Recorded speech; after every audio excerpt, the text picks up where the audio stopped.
Hi, Jackie here, sharing a layout for A Little Magpie using Simple Stories, Simple Vintage Junks Drawer Collection.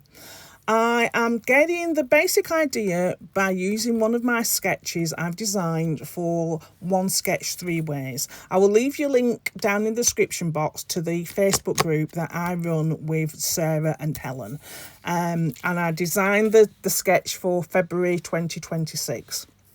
I just wanted to use it as a starting point to my layout. So I do go off-piste, if you will. And it goes, it sort of mimics the sketch, but not completely as I have done previously. So I'm just going to use 6x8, the 6x8 paper pad for this collection. I've got I've torn out several sheets of different coloured pattern papers, and I'm just going to cut them down into strips and into various sizes, and I'm going to lay them up as in the sketch. Like I said, you can find the sketch over on our One Sketch 3-Way channel. I was going to use that number, but I thought it was a bit too dark for the layout. Now, as you can see, my photographs I have printed at home, and I've printed them out at 2.5 inch squares, and I've printed them in black and white. James was wearing a bright red t-shirt, and it obviously didn't go with the muted tones for this collection, and I wanted to use these two photographs, so I just thought, well, just print them in black and white, and it works perfectly this way.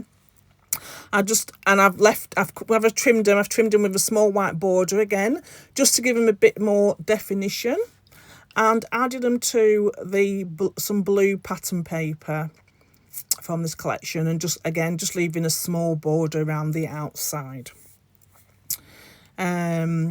I do end up, I think I've said this before, but I think on this sketch there's 3 layers of pattern paper, but on this I think I've got 6. 1, 2, 3, 4, 5. Yeah, I've got 6 different layers of pattern paper. So I said the sketch is just to give me a starting point, really, of what I want my design to start with, and I've just evolved it as I've been designing it going along. Now, I was going to use that yellow paper as another background for another mat for my photograph, but I decided just to use it as a strip. So I've got that. I think that's about a 2-inch strip. Let me measure that. Yeah, that's about a 2-inch strip, that yellow strip is. And that black one with all the words is 3-inch, roughly. So that's what it's going to basically layers up like. I'm going to put all that to one side, and I'm going to add some stencil detail to my cardstock. I just want it in 3 spots, really. So I've got it on the top right, more or less centre, well, off centre left, and bottom of the photograph. I've marked underneath where the pattern paper should end, so I should be able to, I don't have to go over it again, which I do actually, because I do end up adding another layer of pattern paper, and I have to put some more stencil detail to the left hand side. So I'm just going to basically figure out where everything's going to go, and before I do all that, I'm going to distress all the edges of the pattern paper. Now, I don't normally do this. I normally just stick it straight down onto my cardstock, but I was thinking that I'm going to add some stitching, and I was thinking I was going to add the stitching to the pattern paper and not stitch it to the card and then stick it all down to the cardstock, but I did change my mind. So that's why I've ended up layering things up together as a mat, big mat, as opposed to just sticking it straight down onto my pattern paper.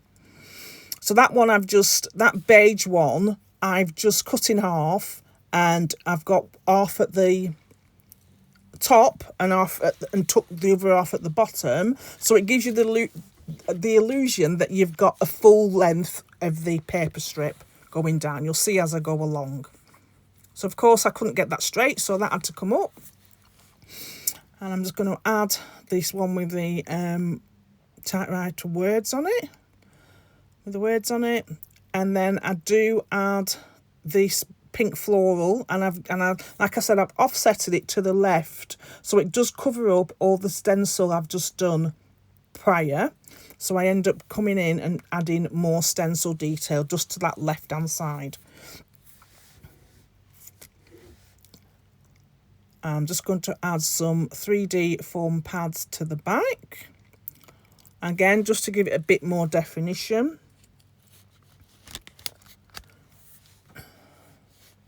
Don't think what I do after that. So that all that goes down, and then I'm going to come on and I'll be doing the stitching using the cross stitch. What's it called? Yeah, cross stitch ruler from A Little Magpie. I'll leave a link to the new stitch rulers in the description box below. So I'm just going to put that beige paper now just underneath my photograph and just tuck it in and line it up. So it, like I said, it looks like a continuous sheet of paper. So I need to put all that down. As I noticed that you can't see the stencil detail on the left hand side, so I'm just going to add a bit more so it just comes out a bit further along the cardstock. And that's where it should be.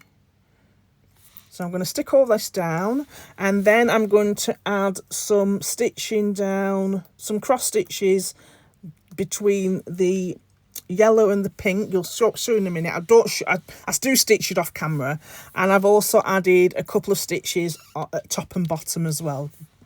So I'll just start by stitching it here. So I go through the yellow and the pink, and then I don't show you it all. I do that, and then there it is. So I've done it down there, and I've put yellow and the pink, and I've put cross stitch, 2 little cross stitches to the top and 2 at the bottom as well. Do start off by showing you what I'm doing, but then obviously you don't need to see me doing it all. I think I do show you a bit of a close-up. So I've gone all the way down there, I've got 2 there, and I've got 2 at the bottom. Now it's time to add some embellishments. I wanted to really keep this layout quite simple, really. So I found this one with what's it called, a viewfinder on. As you can see, I've put it to the left-hand side, and then I found all those other little bits that I thought I might use, and I don't end up using them. I've kept it very simple. So I'm just going through and just picking out, thinking what else can I use. I found a word that says moments to treasure. And I also found one that says curious that I do add down the side of the photograph near me.